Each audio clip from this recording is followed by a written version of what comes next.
नमस्कार, मी doctor Amit Zope. Me Atharva I care आणि laser centre येथे नेत्ररोग तज्ज्ञ म्हणून कार्यरत आहे. अनेक पेशंट मला विचारतात, मोतीबिंदूच्या ऑपरेशनसाठी थोडं थांबू शकतो ना?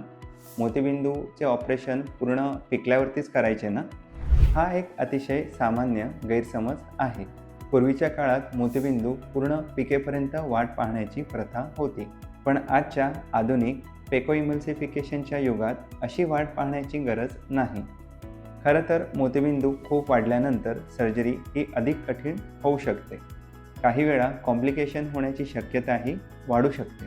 महत्त्वाची गोष्ट म्हणजे मोतीबिंदू किती पिकला आहे यापेक्षा तो तुमच्या दैनंदिन जीवनावर किती परिणाम करतो आहे यावर तुमची सर्जरीची डिसिजन अवलंबून असते. जर टी व्ही बघताना, रात्री गाडी चालवताना, वाचन करताना, मोबाईल बघताना, घरातली छोटी छोटी कामं करताना अडचण येत असेल तर सर्जरीचा विचार करणे योग्य ठरू शकते.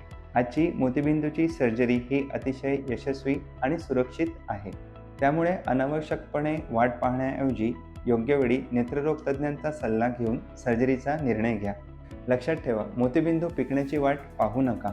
दृष्टी कमी होण्याचीही वाट पाहू नका.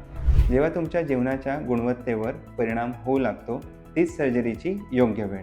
पुढील व्हिडिओमध्ये आपण जाणून घेणार आहोत, मोतीबिंदू पुन्हा येतो का?